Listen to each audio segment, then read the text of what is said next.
اب جو حدیث کا ٹکڑا آ رہا ہے یہ یوں سمجھیے کہ جس کام میں نے اپنی زندگی کے 50 برس لگائے ہیں، ویسے تو اس سے زیادہ لمبا عرصہ ہے۔ میں جب میڈیکل کالج میں پڑھتا تھا 49 سے 54 تک 1949 سے 1954 تک 5 برس کا 5 سال کا کورس ہوتا ہے نا ایف ایس سی کے بعد۔ اس زمانے میں میرا درس قرآن ہوتا تھا، پسند کیا جاتا تھا، وہ مناسبت اللہ نے عطا فرما دی تھی۔ لیکن اس کے بعد تو آپ کو معلوم ہے کہ پھر تو میرا زندگی کا جو ہے اصل کام یہ رہا، قرآن پڑھنا پڑھانا، سمجھنا سمجھانا، سیکھنا سکھانا، عام کرنا۔ اللہ کا شکر ہے کہ بہت سے نوجوان ایسے تیار ہو گئے جو اسی انداز میں اب درس دے رہے ہیں اور وہ کام کر رہے ہیں۔ چراغ سے چراغ روشن ہوتا ہے، ایک اکیلے آدمی سے کیا ہوگا، لیکن یہ ہے کہ آگے اگر اس کام کو لے کر چلنے والے ہیں تو گویا کہ میری محنت سفل ہو رہی ہے۔ اب اس کے اعتبار سے یہ حدیث بہت اہم ہے اس کام کے لیے۔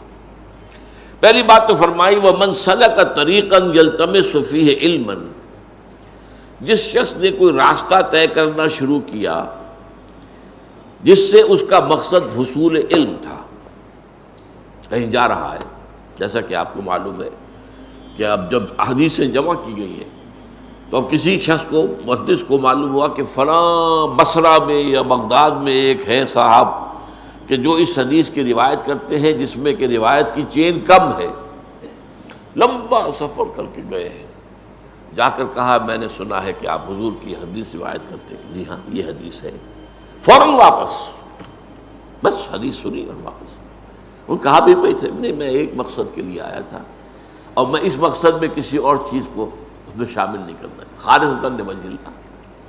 تو ظاہر بات ہے کہ علم کے حصول کے لیے، اور پھر بعد میں ظاہر بات ہے کہ لوگ سفر کرتے تھے، جاتے تھے مراکز علمی میں، اور آپ کو معلوم ہے شیخ عبد القادر جیلانی رحمۃ اللہ علیہ کو جب ان کی والدہ نے روانہ کیا تھا حصول علم کے لیے تو کچھ اشرفیاں ان کی جو صدری تھی، یہ واسکٹ جو ہم پہنتے ہیں اس کی اندر سی دی تھی کہ یہ وقت آئے گا تو کسی کو ضرورت آئی۔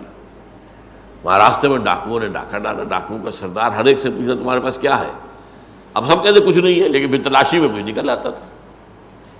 اس نوجوان سے پوچھا کہ اس نے کہا میرے 32 اشرفیاں ہیں۔ اب یہ حیران ہوا کہ یہ اس نے کیوں صاف کر دیا، کہاں ہیں، ہمیں تو نظر نہیں آئی۔ انہوں نے کہا یہ سلی ہوئی جو ہے میری جیکٹ کھول کے دیکھ لو 30 اشرفیاں۔ اتنا اثر ہوا کہ وہ جو ہے تائب ہو گیا، وہ اشرفیاں بھی واپس کی، باقی بھی جن کا مال لوٹا تھا وہ واپس کیا، اور پھر اس کی زندگی جو ہے وہ نیکی کی۔ تو یہ چیز ہوتی ہے، یقیناً اس کے اندر جو ہے خیر ہوتا ہے۔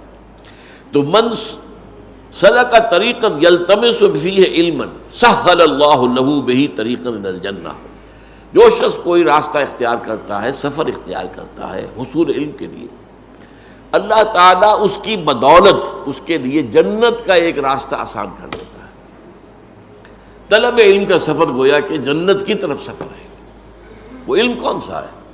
وہ ایک علم تو وہ ہے جو ہم سیکھنے امریکہ جاتے ہیں، فلانی انجینئرنگ پڑھنے جا رہے ہیں، اور یہ علم اور ہے، یہ فنون ہے، علم نہیں ہے، فن ہے۔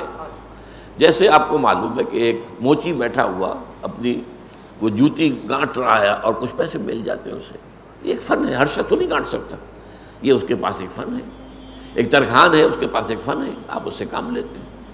یہی معاملہ ایک بڑے سرجن کا ہے، وہ بھی کیا کرتا ہے، جسم کو چیرا ہے اس میں سے کوئی چیز غلط نکال دی پھر سی دیا، اور یہی ہے نا، یہ فنون ہے، ڈاکٹری ہو، انجینئرنگ ہو، یہ علوم نہیں ہے، یہ فنون ہے، فن ہے۔ علم تو کیا ہے؟